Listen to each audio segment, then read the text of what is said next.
Hello and good morning, everybody. Well, good morning, Australia, or wherever you are watching from. Hello and welcome to our regular Birth Beat Live. If it's your first time stumbling across our page, welcome, and it is great to have you here in our little community.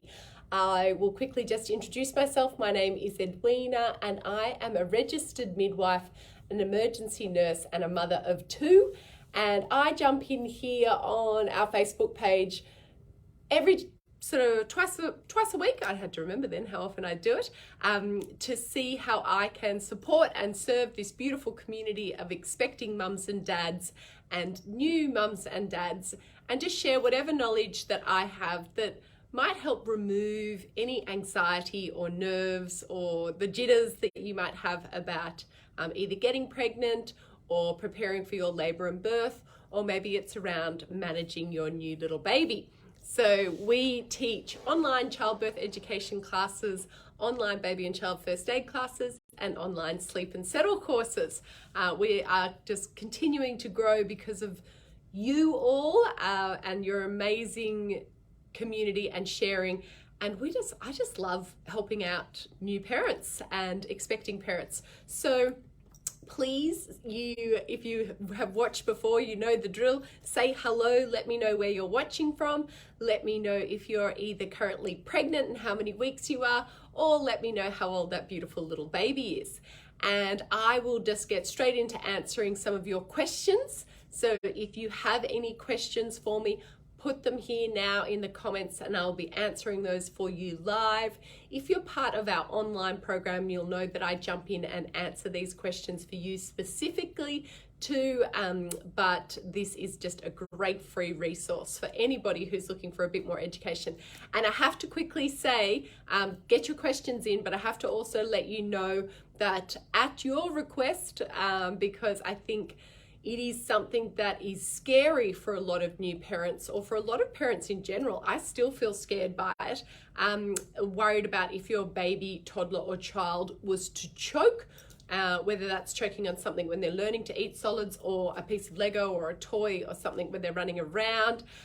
We are running a free masterclass. So that will be about a 45-minute session, a bit longer than these, but it's about how to introduce solids, when to introduce solids, and then what to do if your baby, toddler or child does choke, how to react. It is still one of the most common presentations that paramedics get called to, is a child choking. It is preventable. However, if it does happen, you need to know how to act quickly, because what it does is it actually, once the child has choked, if you completely obstruct their breathing, so their ability to breathe, very quickly oxygen does not get to their brain, and that is not something that we can reverse, and it is not something that we can fix. So it's super important that every parent knows what to do. All right, so say hello, let me know any of your questions. Hello, Kate. Kate has just said, I love your owl top. Yeah, my kids call it my Harry Potter shirt. And I have to say, I'm quite a fan as well. It's really old, but I love it. One of the questions that we got on Instagram as well, so we jump on Instagram and answer questions for you as well, was around how to express colostrum.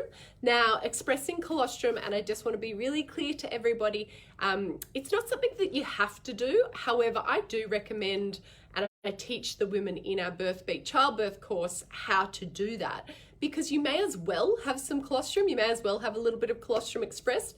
Thank you, Nat. The wonderful Nat has just put the link there to our free masterclass. So you need to join and register. As always, we limit the numbers because I'm going to do live Q&A on Thursday night. So please come and register. The link is there. What I ask of you is that you take the link and that you copy and paste that link. So you can see there at Birth Beat that you take that link, copy and paste it, and plaster it all to your mothers groups, to your friends and your families, so that they can all have access to this free masterclass. But back to the colostrum.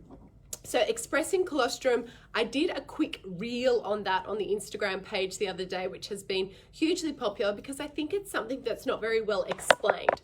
Now, as I said, it's not absolutely necessary. It's from 37 weeks as well, and check with your midwife or your obstetrician or your GP or your care provider before you start to express colostrum, because if you have threatened premature labor or a low-lying placenta, or you've had some spotting or bleeding during the later stages of your pregnancy, we actually may encourage you not to express colostrum.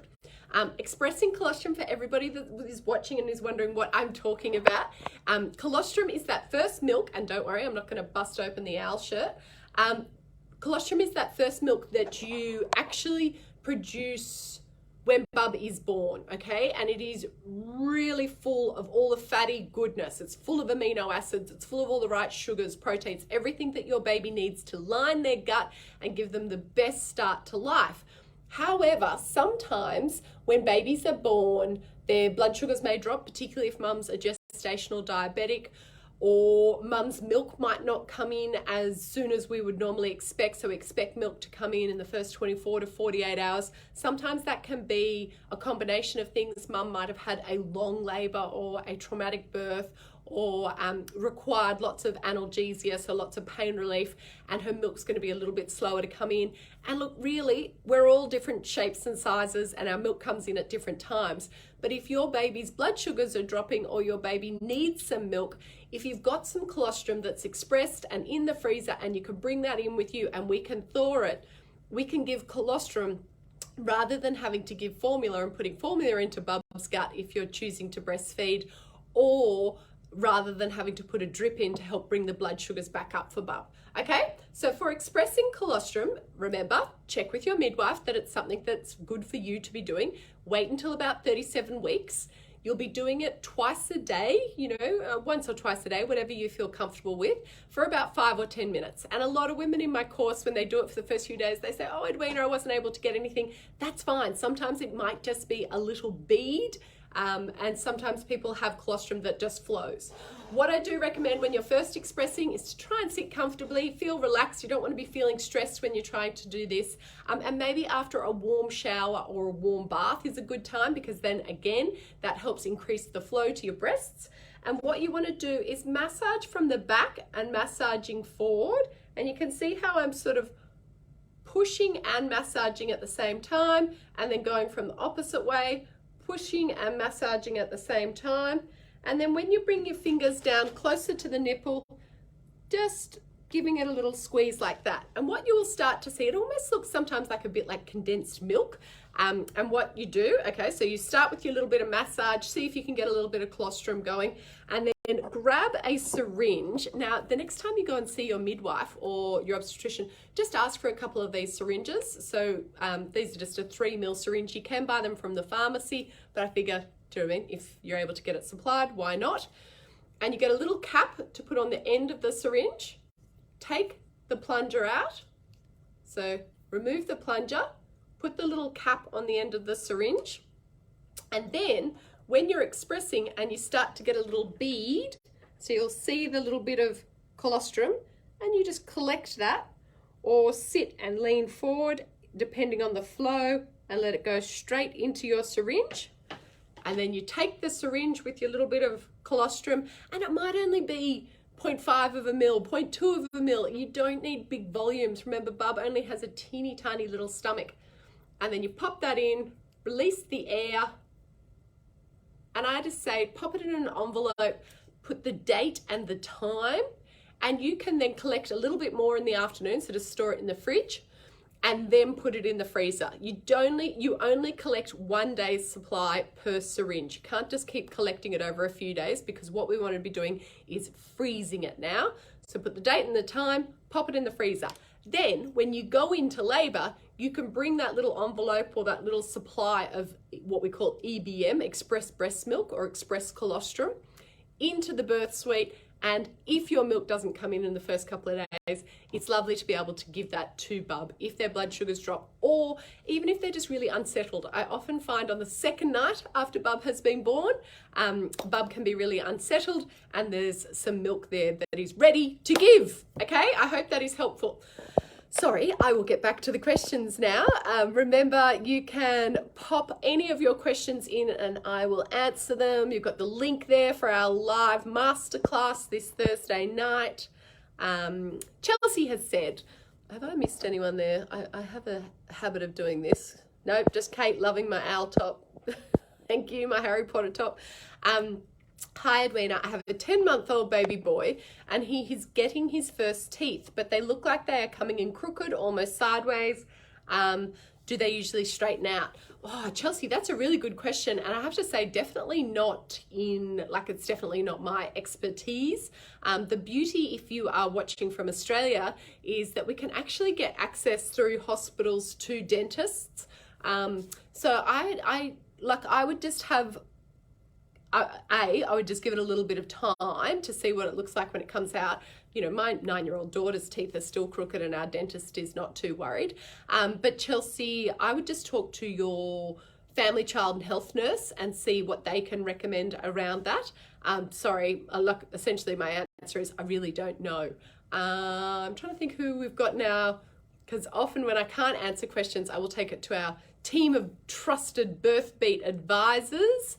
I don't actually think we have a dentist in that team. So Chelsea, I will find out and let you know. Anyone else have that experience? Okay. Tegan has said, good morning, I hope you're well. How long should you wait after giving 5-month-old some solids before putting them down for a nap? So Tegan, a 5-month-old, I'm imagining that they're just starting solids and you know, it's all very new to them. So I encourage, in the way that I teach with our sleep program, you know, we're not particularly rigid with our sleep program. I feel like those programs, and this is just because for me, if the program said like, you need to be asleep for a certain amount of time or at a certain amount of time, I'd get quite stressed and anxious. So the way that I teach is more about understanding your baby's sleep cues and knowing when your baby is tired or needing sleep and getting to know what is right for you and your family. That's why, like, you know, I don't want to say, well, at 10:36 you have to put the baby to sleep in the morning, because what if you're out and about, or what if Bubby's eating and things like that. So 5-month-old is still quite young, you know, so you can introduce solids from about 4 to 6 months. And we work off the feed, play, sleep. So after you've had some milk, I imagine Bub's still breast or bottle fed, and then you're giving a little bit of solids. And when we introduce solids, guys, it's not big volumes. We're just talking, you know, starting with a teaspoon, working up to a tablespoon or 2. So then it would be, so the feed, and a little bit of play, and then the sleep. So the time that you're doing a bit of play, that might be a bit of tummy time, it might be a cuddle, it might be a walk outside.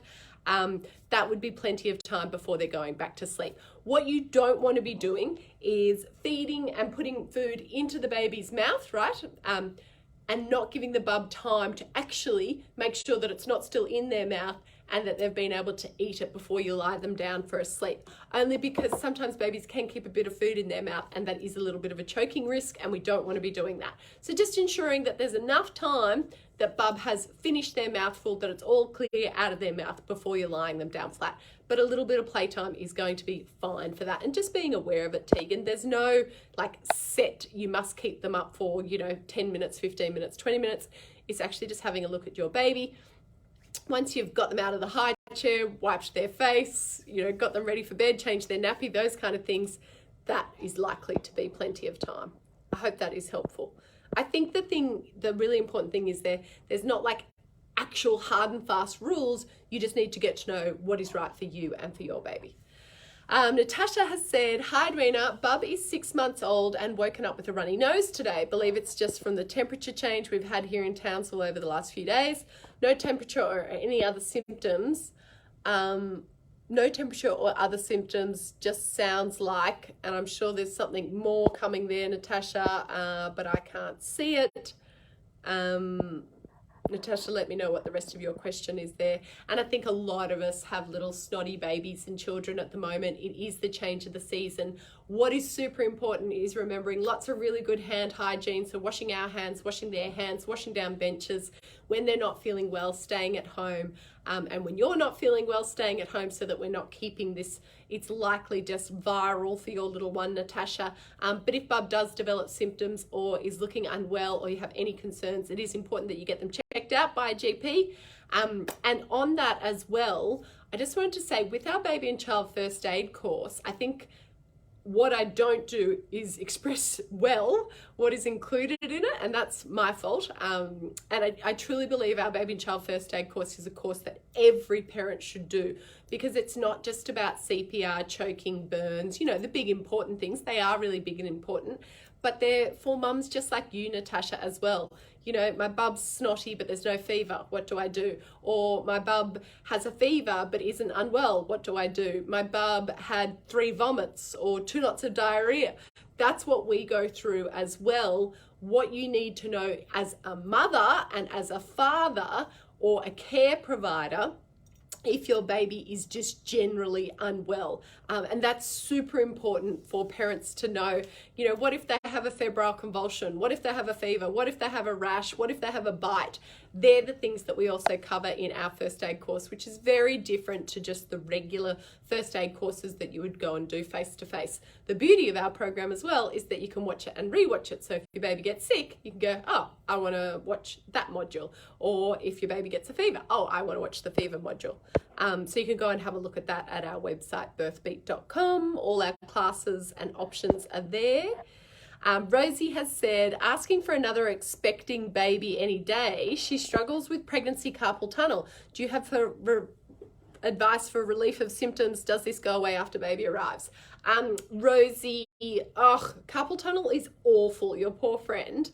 Firstly, just to explain what carpal tunnel is, there's basically a little bit of sort of veins that travel down this way, okay? So this is why it's referred to as carpal tunnel. As you are pregnant, that area swells, and the circulation and the ability for the blood to circulate around this area is decreased, so it's sort of compressed. So that is your carpal tunnel, and it's compressed. What happens, particularly as we get more and more pregnant, more and more pressure, so we get more and more pain, what helps it is actually having it in a splint. So just the first thing you can be doing is going just to a pharmacy and getting a splint, because particularly at night, when you hold your hands, I'm trying to do it in this nice neutral position, that helps decrease the symptoms of carpal tunnel, which is essentially the pain. When we sleep, our hands are then, our hands go floppy and loose, and we bend them over like this. That is when it gets worse. So being able to wear the splints and wearing the splints at night particularly will maintain that position, which will decrease the pain. So getting a splint will help. Also taking some anti-inflammatories, icing the area, so putting cold compresses 20 minutes on, 20 minutes off will help decrease the swelling. And elevating the hands, keeping them up. If we're walking a lot and have them down, there's going to be more fluid and more pressure. So Rosie, they're the things. Getting a splint, taking some anti-inflammatories, using some ice packs 20 minutes on, 20 minutes off will decrease the swelling, and ensuring that you're wearing the splints at night time, particularly because when we go to sleep, that's when our hands relax, and that's again when you're going to get more pain. Thankfully, once Bubba arrives, it does decrease. So, the treatment is basically have your baby. I hope that helps your friend, Rosie.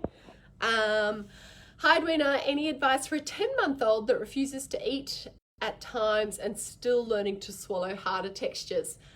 Jazz, look, honestly, one of the biggest things I say, and some of the best advice that I got when I was introducing solids to my children, is just enjoy the process. The more that we feel stressed or the more that we feel worried, the babies really pick up on that. So just continue to enjoy that time, experiment, have a bit of fun with it, be delivering different foods and different textures. Some babies are just slower. Some babies really take to it really quickly. If you are concerned, just have a talk to your local GP, like if you're concerned about the way that the baby chews. But honestly, I think the biggest thing is just to appreciate that all babies are different. All babies will start and develop and have different appetites as well. I know that a lot of mums feel worried because they'll look at some babies and they'll be like, oh my gosh, that baby eats so much, or my baby doesn't eat enough. as long as your baby is continuing to thrive, gaining weight, happy, settled, meeting milestones, I wouldn't be too concerned. But if those things are impacting the journey, just have a chat to your local GP. Natasha has said, sorry, yes, okay, here we go. Sorry, Natasha, I couldn't see the rest of your question. Any suggestions on how to clear your upper snotty nose? So Natasha's bub has woken with a snotty nose and said it's likely just viral. Any suggestions on how to clear a snotty nose, no other symptoms or sickness, fever, etc., but can hear a difference in breathing through the nose? Thanks. And it is really tricky, Natasha, and particularly for younger babies as well. They're big nose breathers. So when they get a blocked nose, it makes it difficult for them to drink at the breast or a bottle. It can decrease their appetite. It can make it harder for them to sleep. So they get pretty miserable. So it's hard for them and it's hard for you. If your bubba is still breastfed, Natasha, squirt some breast milk down their nose. They'll cough and splutter and, so when you're feeding, basically just lining up the nose and squirting a bit of breast milk into their nose. That helps break down the congestion. If you're not breastfeeding, a bit of saline, so a bit of salty water, squirting that up their nose. Again, they're going to cough and splutter and not really like it, but it helps break it down. Also, and again, like if you use some essential oils, some eucalyptus oil, something that is going to help in a diffuser is also very helpful. And having that on in their room also means that those boogers don't get, and that mucus doesn't get really dry. It's awful when it gets dry and cracked, but definitely something that a lot of our bubbers are experiencing at the moment. Good hand hygiene, offering them lots of cuddles. They might be feeding more regularly and feeding for less period of time because they're so congested, and so all of that is to be expected. I hope that is helpful. Stephanie has said, we are just starting my 5-month-old on solids. Coincidentally, in the past few days, he has started having a few tummy issues, passing wind a bit more and seems to be struggling to poop a bit. Are these likely to be connected? Is there anything we can do to help relieve these symptoms for him? Stephanie, I don't know, but I could almost guarantee that it is likely associated. When you understand why, it's like when you had a newborn and you start feeding your newborn and they seem to be all gassy and windy. It's a huge transition. Their whole body is learning now to, then they were learning to go from water breathers to air breathers and how to manage milk. Now they're going from just having fluids to managing solids. And so it is a transition. It takes time. There can be periods of upset tummy and farting and lots of wind, and that's very common, or they may be very constipated. If the baby seems really distressed or the tummy's super tight and you're concerned that they're really constipated, of course, do see a GP. However, it is really common to get constipation and to get tummy upset as they're introducing solids, because their whole little body is now getting used to how to digest and how to process solids. So totally normal. I would just say, if you haven't already introduced, you can start introducing some water as well.